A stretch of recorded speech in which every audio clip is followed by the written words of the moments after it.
గురుభ్యో నమః. ఈరోజు మనం నిమిత్త శకునాలు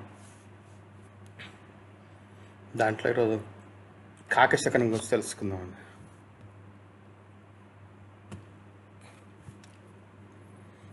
హిందూ మతంలో ఈ జంతువులు మరి పక్షులు అనేక విశ్వాసాలతో సంబంధం కలిగి ఉంటాయి. కాకల విషయానికి వస్తే ఈ పక్షితో మనకు అనేక శకునాలు మరి సూచనలు ఇమిడి ఉంటాయండి.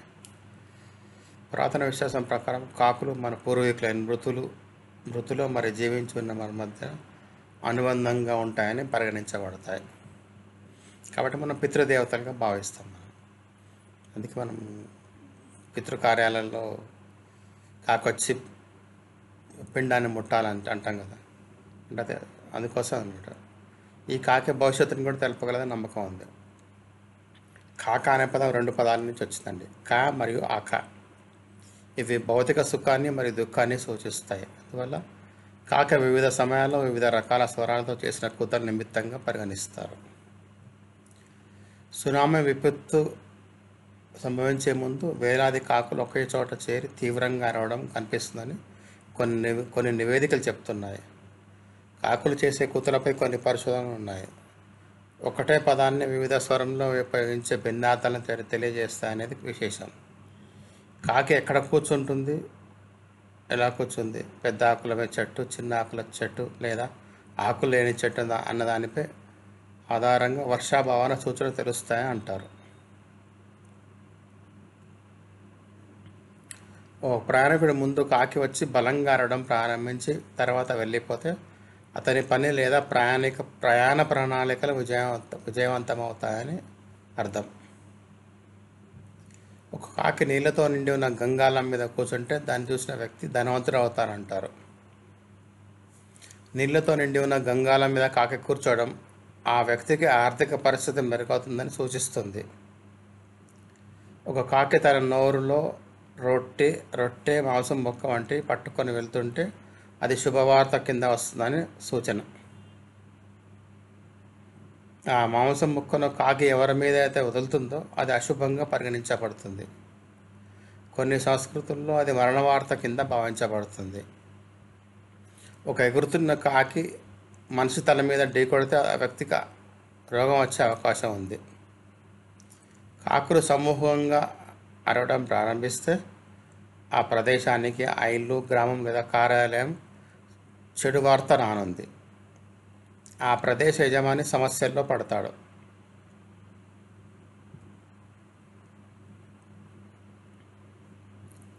ఒక కాకి మనిషి తల మీద కూర్చుంటే అతడు సామాజికంగా అవమానం పొందవచ్చు లేదా ఘోరమైన అపవాదులకు గురవుతాడు.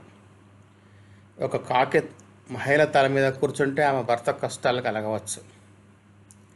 సాయంత్రం సమయంలో దక్షిణ తూర్పు దిశ నుండి వచ్చే కాకిని చూడటం ఆర్థిక లాభానికి సూచన. ఒక కాకి బలంగా అరుస్తూ నిరంతరంగా తన రెక్కలు ఆడిస్తుంటే అది మరణ వార్త ఇస్తుందని అర్థం. కాకి ఎగురుతుండగా కూత పెడితే శుభ ఫలితాన్ని సూచిస్తుంది. కాకి ఘోరంగా కూత పెడితే అది అశుభ సూచన.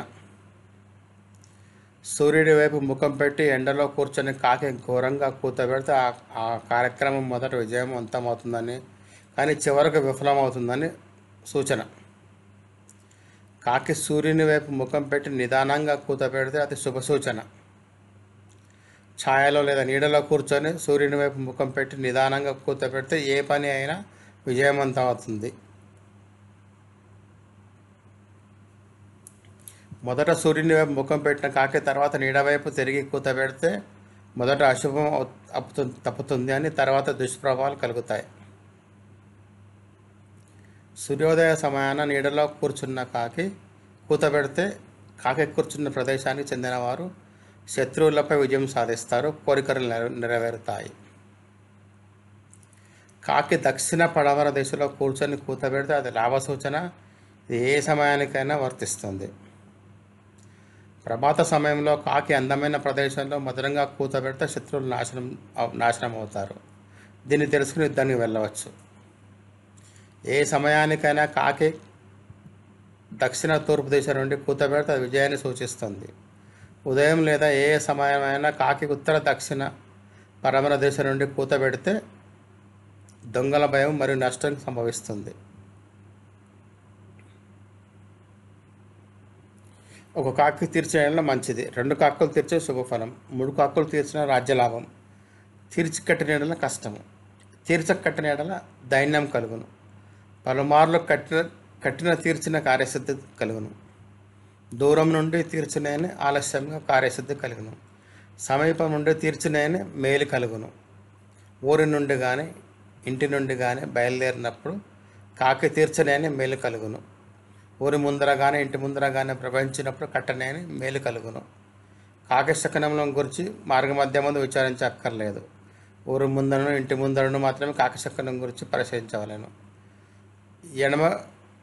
ఎడమవైపు నుండి కుడికి పోవుట తీర్చుటాయని, కుడివైపు నుంచి ఎడమ పోవుటను కట్టుటాయని తెలియజేయవలను. ధన్యవాదాలు.